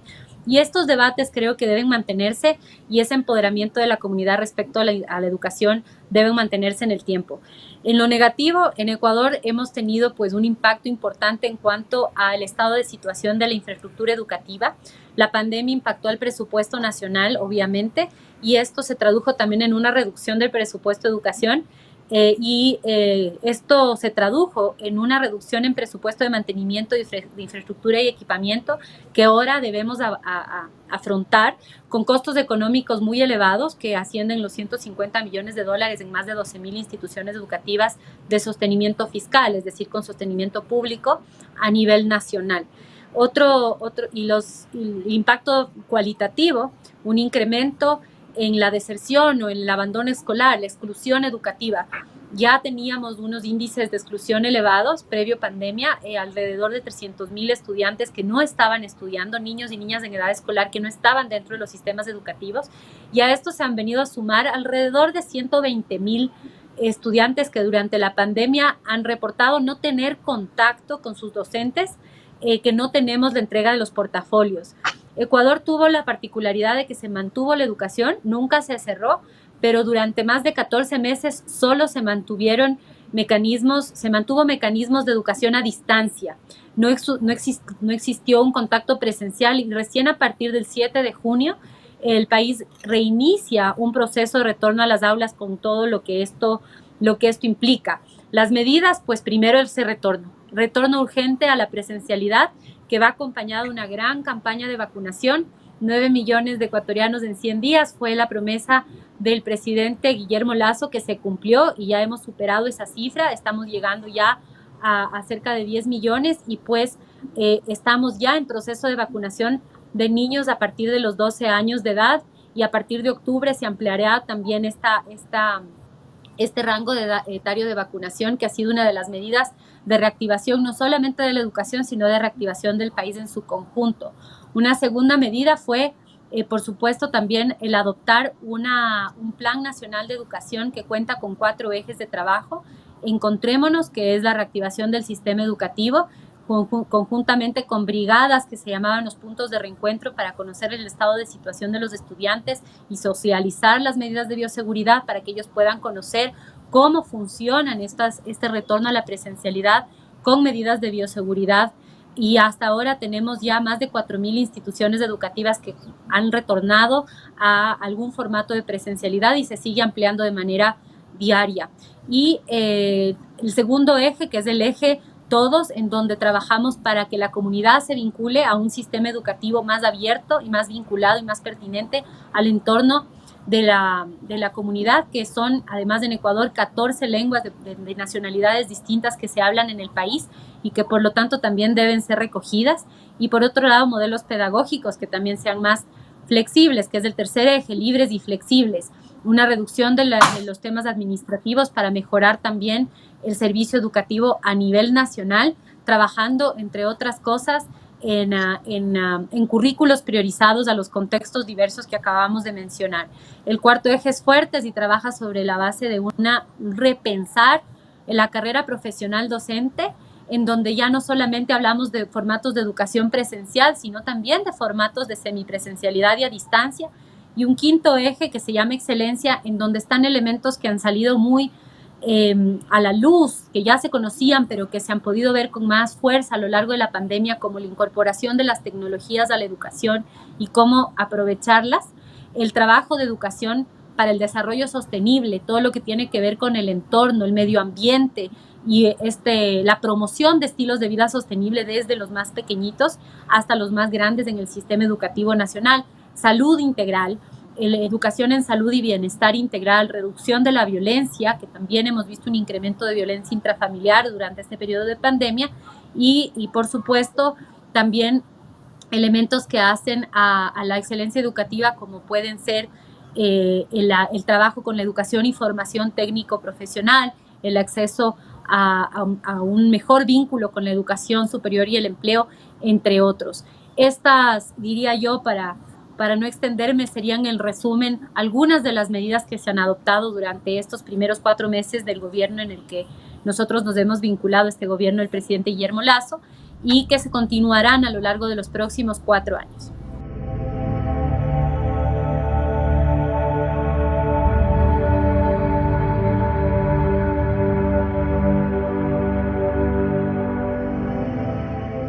Abordar el tema del vínculo entre la educación y el empleo es un elemento que no es nuevo, ¿no? No es algo que estamos discutiendo a partir de la pandemia, sino que ya tenemos años pensando en cómo estas revoluciones del conocimiento, de la tecnología, de la empleabilidad, de la inteligencia artificial, además la importancia de estas habilidades blandas, habilidades para la vida en la educación, se pueden ir incorporando en modelos educativos que vienen de una tradición, de una educación bancaria, que nace pues de la revolución industrial, en donde todavía vemos, y sobre todo en América Latina y el Caribe, todavía tendemos a ver aulas en donde los estudiantes son los receptores de la información, el docente es el que está parado frente a un aula, en donde los estudiantes a lo mejor no participan tan activamente, sino que más bien están escuchando a quien imparte la clase, ¿no? Este cambio de paradigma de la educación hacia una educación que priorice no los conocimientos, sino las habilidades y las competencias, sobre todo de pensamiento crítico, habilidades blandas que luego van a servir precisamente para estos mercados constantemente cambiantes, en donde la tecnología hace que lo que aprendimos ayer, el día de mañana ya no sea pertinente, y además que la tecnología que se utiliza hoy, el día de mañana queda obsoleta, y que necesitemos que la información esté a disposición, pero que además la capacidad de creatividad e innovación cobra un valor adicional, también viene desde antes de la pandemia. Y creo que lo que ha mencionado Juan es algo que también compartimos en Ecuador. A lo mejor una larga tradición de pensar a la educación y formación técnico-profesional como una educación de segunda categoría, de segunda clase, en donde no pensamos cuál es su rol fundamental, y vemos en los objetivos de desarrollo sostenible que se plantean en 2 de las metas elementos que tienen que ver con la educación. En el objetivo 4 me refiero sobre educación, que tienen que ver con la educación técnica, que tienen que ver con el acceso a empleo, porque es un desafío que compartimos en el mundo y que lo compartimos de hace mucho y que se plasma desde el 2015 en los objetivos de desarrollo sostenible. ¿Qué es lo que planteamos en Ecuador? Primero, un elemento que también mencionó Juan y fundamental, que es cómo logramos reducir las brechas de conectividad y acceso a la información en comunidades rurales, en donde existe una brecha digital aún mayor que en las comunidades urbanas y que tenemos que ir saldando de manera progresiva el acceso al Internet, el acceso a esta información que ya en algunos lugares y en algunos debates se habla como un derecho, inclusive el acceso a la conectividad, que viene de la mano con el equipamiento tecnológico, pero también con cómo incorporar estos elementos dentro de la educación. Y ahí vienen los debates tan interesantes sobre la alfabetización mediática e informacional, la ciudadanía digital, los elementos que vienen con el desafío de la desinformación, que ha venido también de la mano de la pandemia, ¿no? La pandemia por COVID-19 que al inicio puso de relieve esta casi pandemia de desinformación, se hablaba de la desinfodemia, ¿no? Y esto, por supuesto, requiere de una respuesta del sistema educativo. Otro elemento, sin lugar a duda, tiene que ver con por supuesto, también cómo trabajamos de la mano con el sector empleador y con quienes también están a la punta de los emprendimientos y de las necesidades del sector productivo para definir cuáles son nuestras oportunidades de enseñanza-aprendizaje para vincularnos a esas necesidades del sector productivo y que no vaya la educación en otra vía distinta que el desarrollo del trabajo y del empleo en cada uno de los países, sino que podamos ir de la mano, educación y empleabilidad.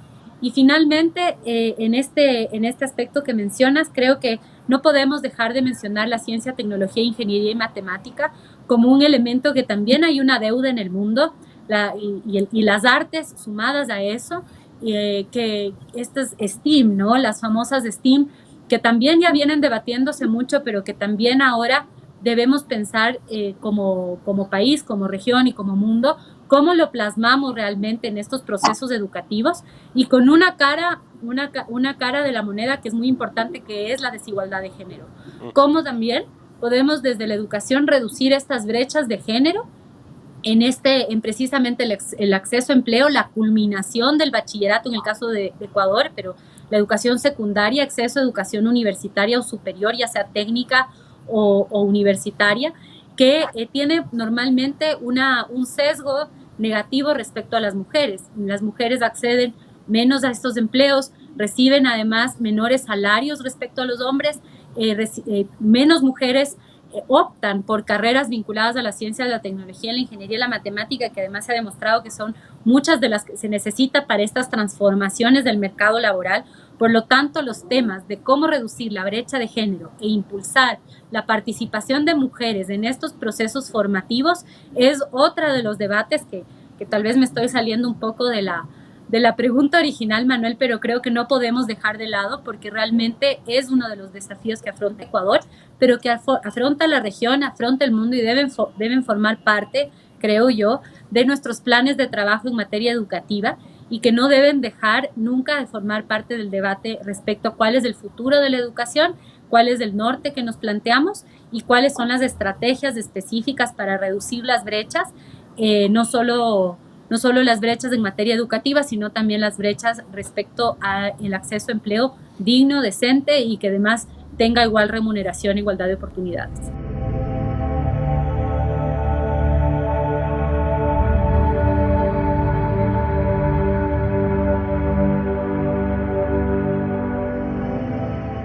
É esforço que nós fazemos para tentar encontrar caminhos comuns e aprendermos uns com os outros. O Brasil é um pouco diferente de outros países, sobretudo da América Latina e da América do Sul, pelos nossos números. E eu não posso falar de Brasil sem falar nos números. Eu tenho hoje 47,3 milhões de alunos somente na educação básica, sem falar do ensino superior. São 179 mil escolas. É um número gigantesco, né? Com 2,2 milhões de professores. Então, para movimentar todo esse grupo, é um esforço muito grande, sobretudo porque nós ainda temos um sistema educacional que é descentralizado. Isto é, o ministro da Educação, a gestão do ministro e do Ministério da Educação, ela não é direta nas decisões finais, mas sim informativa, dando condições, dando também financiamento, e nós estabelecemos, na verdade, diretrizes para que esses entes possam tomar direção. Então, isso fica um pouco mais difícil para que a gente possa gerir. Por isso, o Brasil tem, infelizmente, se colocado como um dos últimos países a retornar às salas abertas, apesar de todos os grandes números na vacinação. Hoje, nós temos mais de 80% da nossa população, pelo menos com primeira dose de vacina, e temos ainda 160 milhões de pessoas vacinadas. São todos números imensos, comparativamente aos nossos amigos aqui da América. Isso tudo, o movimento do Brasil, ele ainda se ressente. Nós estamos num governo com uma nova visão, o governo do presidente Jair Bolsonaro, que é uma visão um pouco mais liberal, não é tão voltada à visão mais socialista. Ele é mais liberal em termos de política, até econômica.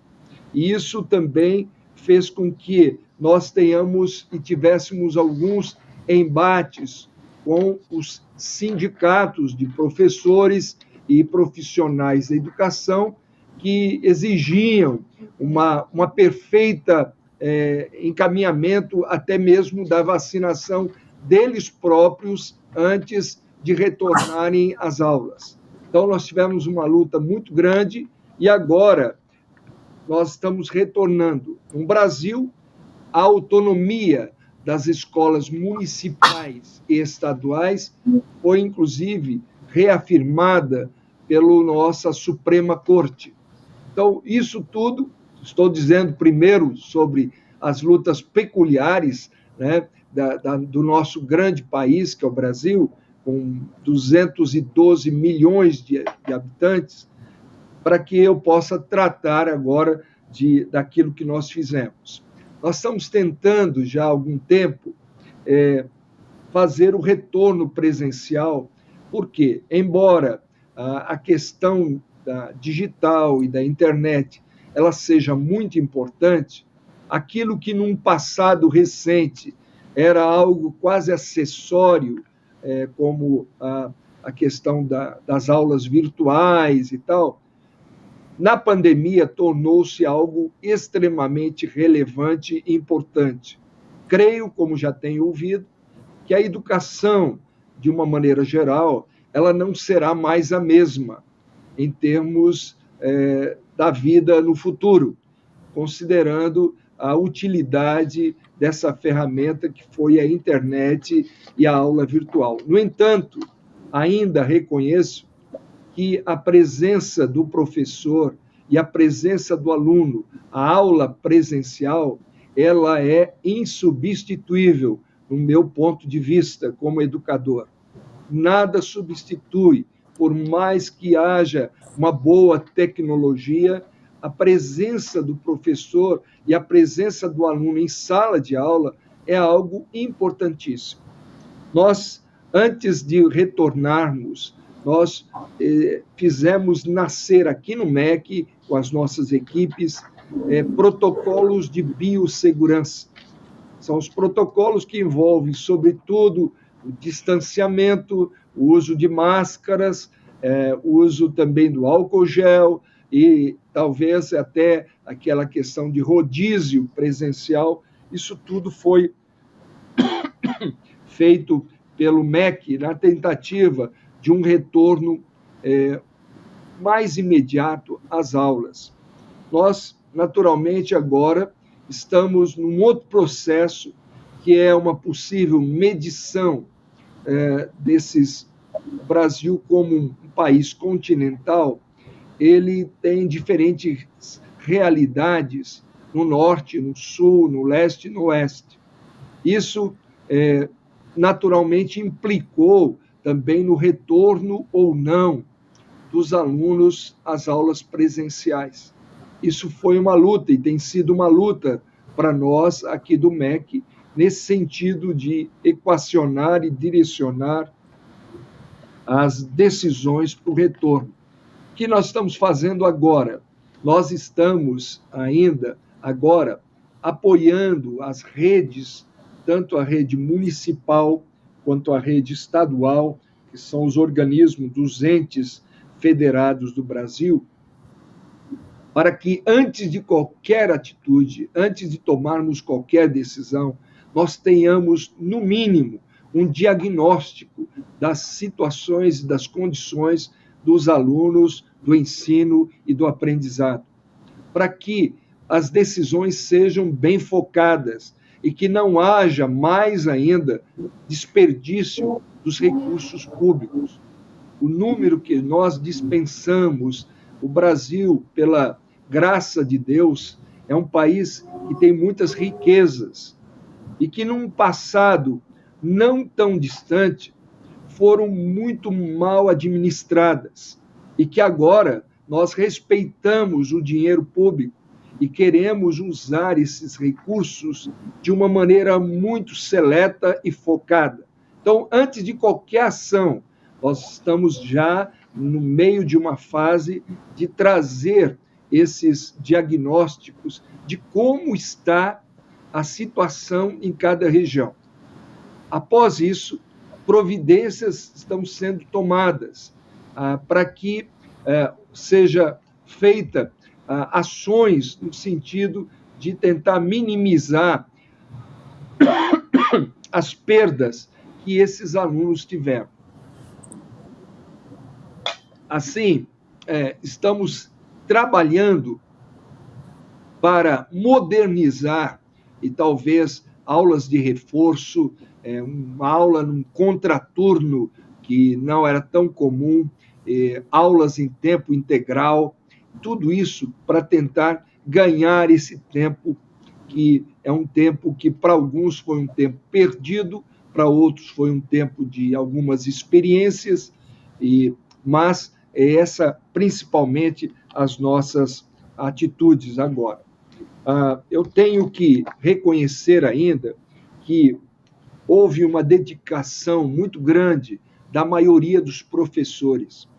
Muitos professores não se conformavam com a orientação dos seus sindicatos. Eles estavam sentindo que o tempo estava passando demais para a perda dos alunos e das crianças. E eles tiveram um envolvimento muito grande a respeito das ações que poderiam ter tomado. E eles, então, influenciaram também, de uma maneira muito direta, esse retorno das aulas. Por fim, o Brasil é um país emergente, ainda há muita pobreza. E nas escolas públicas brasileiras, além do ensino, um dos componentes que tem sido muito frequentes é o da alimentação gratuita que o Brasil concede aos alunos das escolas públicas. E nesse período, nossa grande preocupação foi com relação à alimentação dos alunos de uma classe mais desfavorecida. O que fizemos? Nós, com a autorização do presidente Bolsonaro, nós redirecionamos algumas rubricas do nosso grande orçamento para que os pais dos alunos pudessem ter acesso a essa alimentação que o aluno não receberia em casa. E nós quisemos, então, dar essa segurança alimentar para os nossos jovens, para os nossos meninos. Isso foi feito, foi um sucesso muito grande e isso foi a razão pela qual o Brasil está conseguindo agora sair dessa situação tão difícil como outros países estão conseguindo também.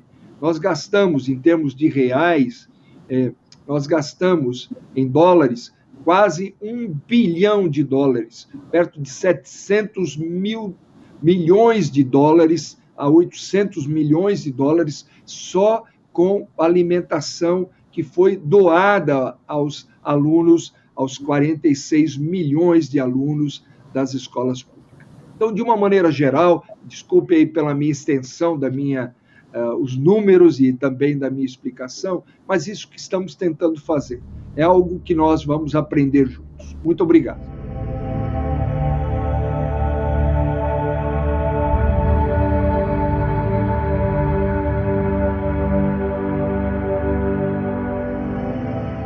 Eu me senti muito desafiado quando eu cheguei aqui no MEC, que é o Ministério de Educação e Antiga Cultura aqui do Brasil, quando eu me deparei com esses desafios.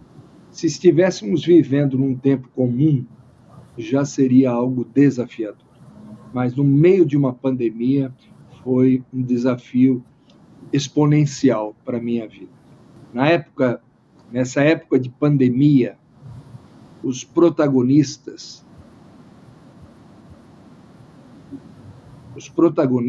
foram os médicos, os profissionais de saúde e os hospitais. Na pós-pandemia, seguramente serão os professores, os profissionais de educação e as escolas. Então, isso está sobre os nossos ombros. Nós é que somos os protagonistas dessa fase pós-pandemia. Para isso, nós temos que, observadas as peculiaridades de cada país, encontrar os seus caminhos. O Brasil, apenas para citar a nossa proximidade, até mesmo com alguns países, como até o Peru, embora o Equador não temos, praticamente não temos divisa, fronteira, mas ali na parte da Amazônia, nós não sabíamos como levar, por exemplo, a questão da conexão. E aí, então, nós descobrimos que na Amazônia, para evitar qualquer dano ambiental, que a melhor estrada eram os leitos dos rios, e é recortado de leitos de rios na Amazônia.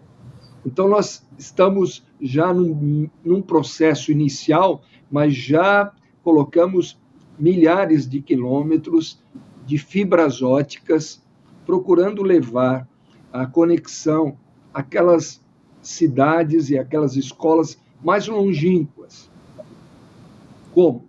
Passando um cabo de fibra ótica pelo leito dos rios, que não traz dano nenhum ambiental e o caminho é conhecido até mesmo para manutenção. Então, uma das coisas que nós fizemos para tentar solucionar essa questão da pandemia, da conexão na pandemia, é exatamente isso. Então, milhões de dólares foram investidos já nessa condição da pandemia.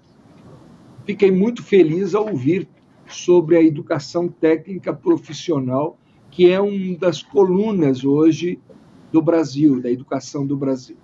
Por quê? Nós descobrimos que a graduação superior era muito importante e ela não concorre com a educação técnica, mas que o Brasil estava carente de técnicos profissionais bem formados. E é por isso que nós temos dado um incentivo muito grande a esses técnicos. E o Brasil hoje está investindo pesadamente na formação de técnicos que possam responder às perguntas que a sociedade e o mercado faz. Porque um engenheiro, por exemplo, civil, de construção, basta para uma obra. Mas uma obra necessita, talvez, de dezenas de técnicos para estarem ali labutando. Então, em termos até mesmo de atingimento das questões da empregabilidade, que é um dos grandes pontos nossos aqui, o ensino técnico tem sido muito, muito importante. Então, a conexão tem sido uma tônica nossa, mas não a conexão a qualquer preço.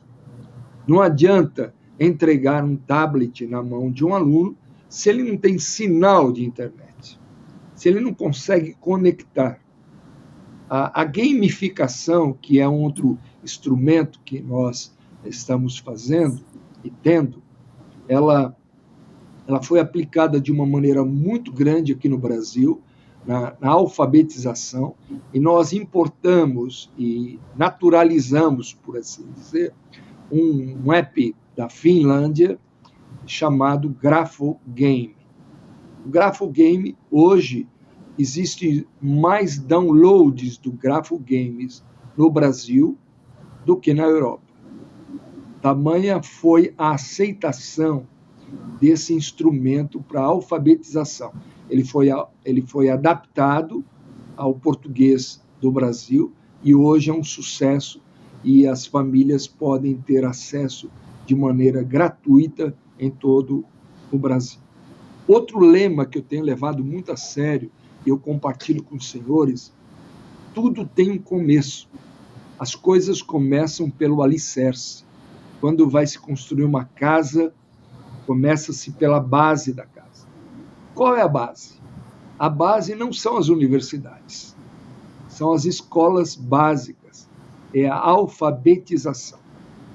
Enquanto não tivermos uma política no país, hoje nós já temos, mas efetiva de alfabetização, não podemos pensar de uma maneira tão geral para cursos superiores. Porque o curso superior é o telhado da casa. E a alfabetização é o alicerce da casa. Então, o lema é aprender a ler, para aprender. Esse tem sido um mote usado hoje pelo MEC, e nós vamos, a médio e longo prazo, conseguir mudar a face da educação do Brasil, o Brasil foi relegado às últimas posições no PISA internacional. Por quê? Porque os meninos e as meninas não sabem ler e escrever no Brasil. E nós temos a obrigação de dar a eles, ao mínimo, esses elementos e essas ferramentas para que eles possam, aí sim, pleitear outros patamares na educação que eles pretendem ter. Então, para nós, esses têm sido as diretrizes, os alicerces para que a gente possa caminhar. Muito obrigado. Muchas gracias a la ministra de Educación de Ecuador y muito obrigada ao ministro de Educación do Brasil. Ya llegamos al final del primer día de enlightED. Muchísimas gracias a todos nuestros increíbles ponentes y a todos los espectadores que habéis decidido acompañarnos durante este día. Hoy hemos podido conocer el impacto del COVID-19 en la educación de la mano de los ministros de Educación LATAM y Wendy Kopp, inspirarnos en la charla de Rafael Nadal y José María Álvarez-Pallete, destacando la importancia de estar conectados desde un lado más humano, debatir sobre el futuro de la formación profesional en España y también cómo acercar la programación a las niñas de la mano de Linda Liukas. Nos vemos mañana en nuestro segundo día en el que deberemos saber sobre la reducción de la brechas de competencias para las nuevas necesidades sociales. ¿Cuáles son las competencias y habilidades que buscarán los futuros empleadores? ¿Qué constituye un conocimiento útil y relevante? To all our international viewers, what's the most important thing you've learned today? Share it with us on Twitter using the hashtag enlightED2021 and let's continue hashtag enlightED2021 para seguir la conversación. Hasta mañana. pero por ahora arranca el programa de América Latina. Obrigada también a nuestros telespectadores. Gracias también a nuestros telespectadores de Brasil. Nos vemos mañana para nuestra segunda jornada, en que desarrollaremos más reflexiones sobre la innovación en la educación. Hasta mañana, nos vemos mañana.